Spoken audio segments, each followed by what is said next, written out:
Good evening, YouTube. You guys are now watching another segment of the TheCaliEffect presented to you by Team Avalanche. Today, we're going to be doing a Fire Fist deck profile coming into the new format. I've done a lot of playtesting with basically all of the new format decks for the exception of artifacts because nobody really wanted to proxy a whole artifact deck. With that being said, I did YuGiOh's, Madolche's, new Lightsworn, and just a lot of decks, and I'm excited to present to you my Fire Fist build. There's a couple of reasons why I run certain cards, and I definitely will give you a detailed explanation.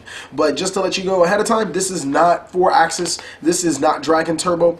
The reason why I decided to go 3-axis over Dragon Turbo is because 3-axis provides so much more depth in the deck. There's more cards that you can run, and there's more versatility. So let's get down to the deck profile. We're going to be running 3 copies of Fire Fist Bear. The basic structure of the deck, for you guys that didn't play last format, Bear made whatever you guys want to call that Fire Fist deck. I mean, if you can run 3 Bear and 3 Wolfbark in the deck and call it Fire Fist, I think I should be able to run 3 Fiendish Chain and 3 Typhoons and just call it staple deck. But other than that, Bear makes Fire Fist. It gets rid of the opposing threats. If it inflicts damage, it fetches you a fire formation, which it should be able to do since it gets rid of opposing threats. Just a really good card and one of the best cards in the Fire Fist deck. Next, I'm going to be running a highly controversial card in doubles. I'm going to be running 2 copies of Gorilla. Now, there's a lot of things that people don't pay attention with Gorilla. It is amazing in the Mermail matchup, even if the opponent isn't playing back row in their Mermail deck. Mainly because it forces Lin to special summon monsters like Gyos or Megalo, because Pike will miss timing under Gorilla if you decide to activate Gorilla's effect. That being said, it's also a back row disruptor against decks that do play heavy back row. It's a monster form of back row destruction, so a lot of cards that your opponent might play might be something to stop all traps or to stop all this, and then Gorilla really gets over that. Keep in mind, the only thing he has to do is destroy a monster by battle to set a Fire Formation spell card, and it's very easy to do when you play it. Gorilla is just another one of those key pieces to the deck, and I feel is highly underrated in a Fire Fist deck. Next, we're going to be running 3 copies of Mini Stratos, also known as Leopard. Excuse me, I'm a little sick. Leopard fetches you fire formations. It's really not much else to be said when you're running the 3-axis variants in this deck.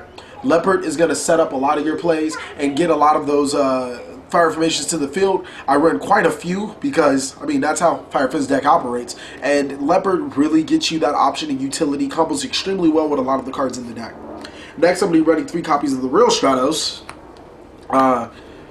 Fire Fist Rooster. As you guys can see, we run technically 6 copies of Stratos, 3 Leopard to search out the Fire Formation spell, and 3 copies of Rooster to manipulate the Fire Fist spells that we play. Rooster is extremely good, even when you open with him. The ability to, if he's special summoned by a Fire Fist monster, to add him to the Fire Fist monster only makes him that much more good. Recycling Tinkies into Tensus, Tinkies into Gyokos, even Tensus are Tensins, I'm sorry, are really good, and Rooster definitely deserves the maximum spot inside of this deck just because it makes us have so many plays outside of what we initially have. Next, we're going to be running 1 copy of Wolfbark. It's limited to 1 for a reason.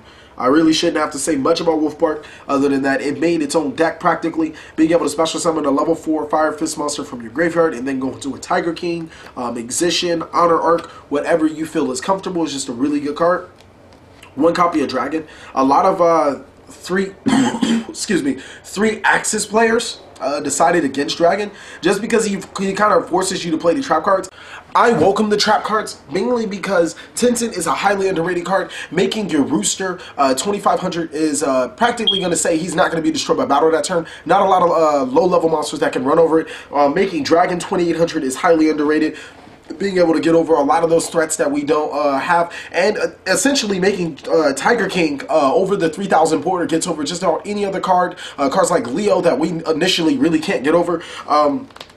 Another thing that makes Dragon highly underrated is that Fire Fist decks tend to clog it with a lot of Fire Formation spells and traps on the board. Dragon helps you mediate that cost by getting rid of Fire Formation spell cards to special summon any of your Fire Fist monsters from the graveyard. Wolfbarks had 1, Spirits had 1. We need to abuse the graveyard as much as possible, especially since this deck is based off of graveyard manipulation, as well as abusing the fact that they're all Beast Warriors with Fire Formation spells and Fire Formation traps. The next card we're going to be going over is Brotherhood of the Fire Fist Spirit. This card makes the deck pop. It helps with FTK, or not FTKs, it helps with OTKs, establishing field. It's just so much that this card does, mainly because it's an instant Horse Prince. Horse Prince special summons Rooster. Rooster adds a Fire Fist monster to your hand, and then recycles a card from your, recycles one of your Fire Formation cards. Also, you can go into Leopard. Leopards are straddles to get you any Fire Formation card if you already have a Clawing Pen. Spirit is a really, really good card. It doesn't require that much of a setup, mainly because Leopard sends himself to the graveyard in order to get you something. There's a lot of wacky plays and a lot of wacky combos with Spirit. It is just a really good card. The next card I'm going to talk about, highly controversial. I'm not 100% on it. I probably would drop it for maybe a Thunder King YuGiOh or Rekindling. Just another good card is Crane Crane. I've been playtesting Crane Crane a lot, and this is what really makes my build stand out. Crane Crane, in essence, is another Brotherhood of the Fire Fist Spirit. You summon Crane Crane, activate it, special summon your spirit. Congratulations, you can go into Horse Prince one more time, especially since you have to play more than one Horse Prince with the way that this deck is built.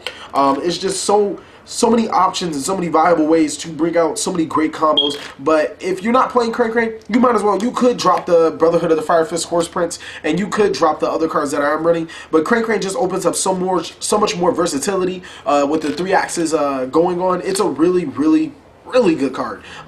Sometimes it is dead, and like that's what I'm saying. It's a card that you definitely have to play test because it's an interesting tech. Next, for spells, 3 copy of Fire Formation Tinky. We run 3 because if anything more than or anything less than what we can use is pretty bad. Tinky is going to add us practically our whole deck besides Crane Crane to our hand in any way we like. 3 copies of Fire Formation Tensu. Tensu grants us that second summon first. I've seen the +1 builds only run 1, Dragon builds only run 1 or 2. The reason why we run triple Tensu is because we have the ability to add Fire Fist cards from our deck to our hand at any given time. We have the ability to have multiple Fire Fist monsters in our hand at any given time. Also, we want our Horse Prince combo to be live at any given time. We want it as fast as possible as first turn. If all else fails, it's a target for Rooster, it's a target for Bear, Gorilla, it's a target for Dragon. It just has so many uses outside of its initial card use if you don't have a hand to continuously second summon. Tensu is a really good card. We're going to be running 2 copies of Missile Space Typhoon. The reason why I'm only running 2 is because I'm iffy on that artifact matchup. I'm not 100% sure if they'll be good. If they will be good, we'll probably be dropping Mystical Space Typhoons from main board and put them in the sideboard, and then we'll be maining something else, maybe something to help stop artifacts depending on their tier. Mystical Space Typhoon is really good for spot removal. We run a lot of removal in this deck because this deck is pretty much hindered by back row.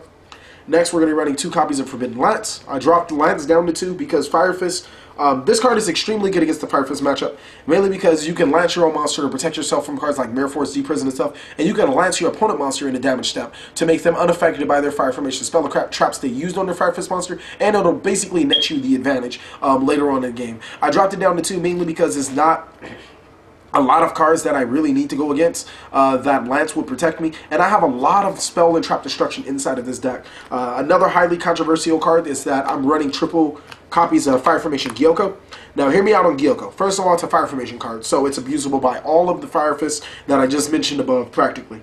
Secondly, it's a searchable spell trap removal. You need to see it as fast as possible. In the format where everybody likes to set a lot of back row, YuGiOh is prime. If you guys would like to drop a YuGiOh for a Typhoon, fine with me. That's perfectly fine.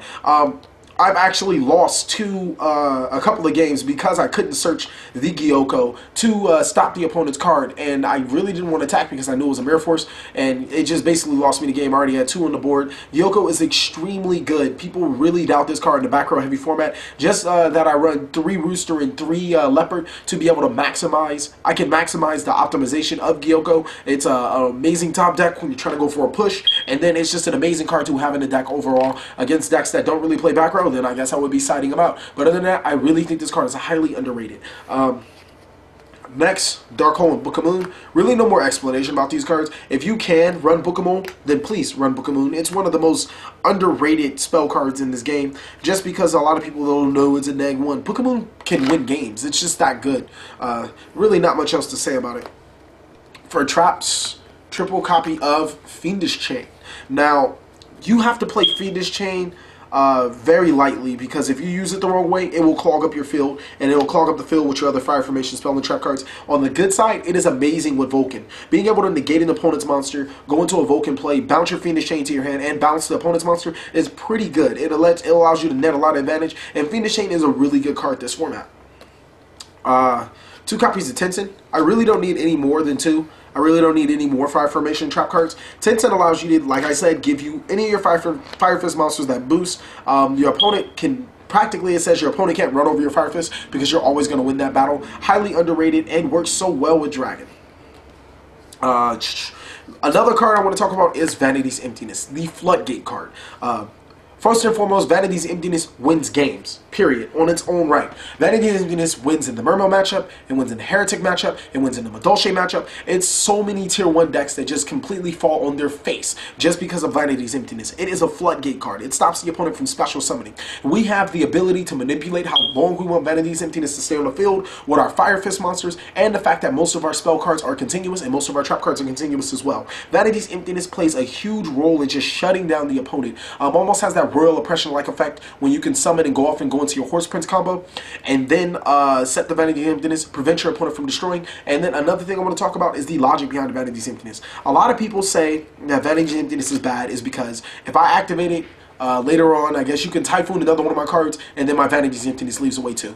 But what they don't get is that Vanity's Emptiness has already served its purpose by then. If you can stop at least one special summon, which is critical in a special summon type game, then it can turn the game completely in your favor. Yes, if you play it right, you'll also not lose any back row. If Vanity's Emptiness is your only back row, they're forced to Typhoon that, or if it's a back row that you necessarily don't need or can activate it on the spot, i.e. Fire Formation Tensen, maybe a Compulse or something, it really puts you in a prime position.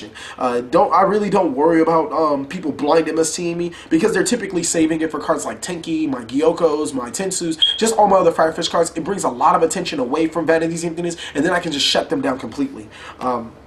Next, I'm going to be running the Holy Trinity, Solemn, Bottomless, Compulse. Just really been really good this format, and I'm assuming that they'll just be really good next format. I haven't had any problems with any of them. Just amazing cards. Next, for the extra deck, there's obviously a couple of changes you could make if you're whether or not you're running Green. 2 copies of Tiger King. He's the king of the deck. The ability to stop any of your opponent's effects like Zen Mains, Gachi, stuff like that is pretty good. Also, setting the Fire Formation on his summon is amazing. But I think where he really shines in, is, especially since we have a lot of Fire Formations on the field at any given time, is the last effect. When he's destroyed and sent to the graveyard, you can special summon 2 Fire Fist monsters with the same attack from your deck. That means Bear, Gorilla, Double Rooster, however you guys want to do it. Just because Tiger King allows us to put a lot of pressure on the opponent, it's a really good card in this deck, especially since we can utilize all 3 effects. Next, I'm going to be running 2 copies of Cardinal. Now, the first biggest reason why I'm running 2 copies instead of 1 is because Cardinal makes loops. You can loop Cardinal in itself and never run out of deck space. Next thing is that, first of all, it gets over the opponent's threats, and it's just so good. It gets over Stardust, Bills, Spark, just all of those cards that say no, this card can't be destroyed or whatever. Cardinal puts in work. Not only that, it recycles our Fire Formation spells, traps, and monsters back into the deck, so it makes a lot of our cards just really live. Cardinal is an extremely good card. 1 copy of Diamond Dire. I was iffy against Diamond Dire at first, mainly because I felt that I had so much destruction and main board that I didn't need it. But there was a couple times where I needed Diamond Dire to come through, and more than enough it came through. Diamond Dire is just really good for that spot removal. Since our deck is filled with Beast Warriors, we can just use it to just blow up stuff, blow up our own Beast Warriors, blow up our Beast Warriors that are Fiendish Chained or whatever, and then just go off from there. 2 copies of Abyss Dweller. What I've noticed in the next upcoming format is that a lot of decks are graveyard reliant. Madolches, Mermail, Artifacts, and Abyss Dweller basically just shuts them out. A lot of people like to Solemn Abyss Dweller because it's the card to Solemn them. It wins you games. So I play a second copy, and then sometimes when you run out of that second copy, if they ever find a way to beat you off that first copy, I apologize, go into that second copy. Dweller is basically a game winner. It wins you a lot of games that you really think you wouldn't, and it's better to have 2 Dweller than to miss that second Dweller. Next is 1 copy of 101, the Monster Snatcher. Really not much else to say about it. It's highly good, really underrated. Even though it is like a $50 card right now, it's still underrated. I think it should be like an $80 card, just because it's that good. Exciton Knight, who actually shouldn't be an $80 card in my opinion, it's a good card. It's not bad at all.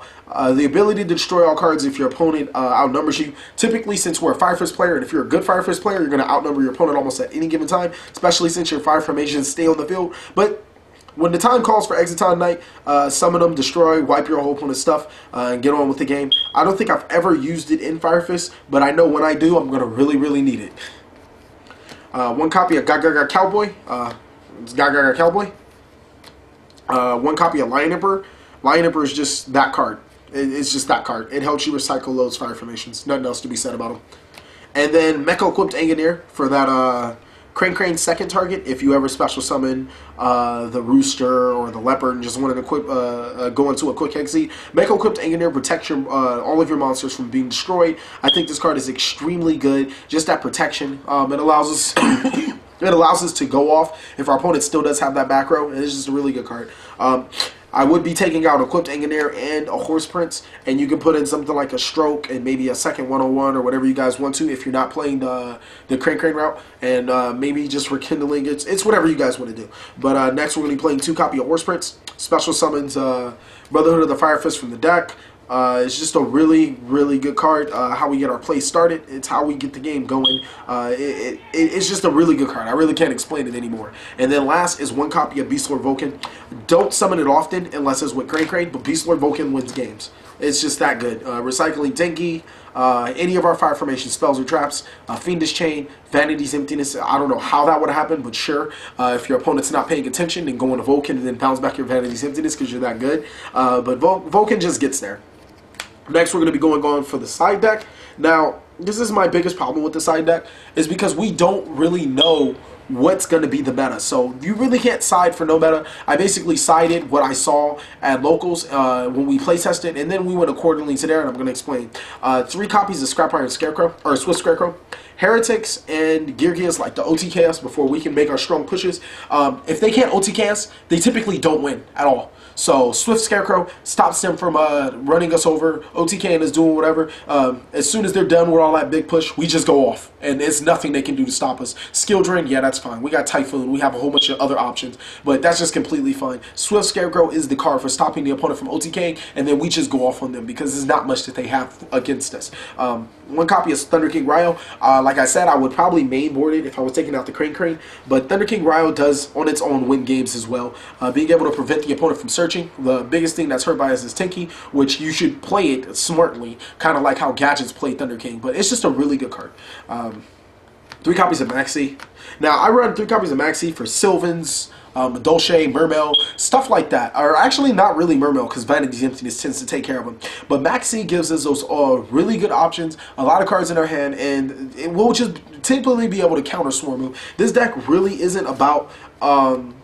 it doesn't really care if the opponent goes off because I typically have a counter, but I would need enough cards in the hand. And that's why Maxi is being ran in here. Like I said, it really, really, really good against cards, decks like Artifacts, Madolches, and stuff like that. 2 copies of Effect Veiler because I know Madolches hate that monster negation. You stop that Who Cake. If you can stop Who Cake or Angeli or whatever one, they can't win. So Effect Veiler and Maxi tend to help me get the combo. Sometimes I don't run Maxi. Actually, I don't even remember if I did run Maxi against Madolches, but I know that I sided in Effect Veilers. That with 3 Fiendish Chain pretty much locked them out of their effects. Effect Veiler is just a really good card for that. The extra copy of Mystical Space Typhoon, I really don't think there's much else to say about that. Soul Drain, Mermail, with Mermail, Madolche, Artifacts, all those Graveyard Reliant decks. If you guys can see, I'm going towards all of these top tier decks are Graveyard Reliant. Soul Drain shuts it out. It just says no to them. 2 copies of DNA Surgery. While I don't believe that Noble Knights or Prophecies or any of those decks will be good, or even Bousions, I don't think they're going to be amazing. I think DNA Surgery does solve all of them in one good swoop. It also solves the Machine matchup. It solves the Cyber Dragon matchup. It just does so many things. So I think just because I think DNA Surgery is that versatile enough to be in everybody's extra deck, just because it stops a lot of problems. People like to side DNA Surgery against me. I don't know why. They also like to side Full House, which is... It typically doesn't work, but DNA Surgery, after their DNA Surgery is pretty funny, turning everything back to Beast Warriors and then just going off from there. They don't have responses to it because DNA Surgery is too strong. Last is 2 copies of Light Imprisoning Mirror. Stops Bousions, Lightsworn, all that other good stuff. really puts the opponent in a bad position if they're playing a light deck. It does hit a wide variety. Bujins, Lightsworn, Constellar, Stellar Knights when they come out, artifacts. It's just so many wide varieties. I actually might bump it up to 3. A couple of honorable mentions that I didn't put in here is Skill Prisoner. Skill Prisoner does get his job done. It's really good if Fire Fists are prevalent in your meta. Skill Prisoner puts in work in the mirror match. It stops Bear. It stops a lot of targeting cards. I just really think it's highly underrated. Period as a card. But it didn't make the cut just because I mean like it didn't merit enough decks to go against to be in the main deck, and then or the side deck. Ally just a Psycho Reader. This card is going to be nothing less than God, just because it stops Lightsworn and Bujin completely in their tracks. It also stops artifacts completely in the tracks, and this card is just going to be nothing but just amazing. I really think it's going to be an extremely good card just because of these decks that are coming out on light. I haven't ran it because, like I said, I'm not 100% sure if artifacts are going to be good. If they are, then definitely maybe even 3 copies will go in there along with Lightning Prison Mirror just to completely shut them down. Thank you guys for watching another segment of the Cali Effect. Please like, comment, subscribe, but most of all, enjoy.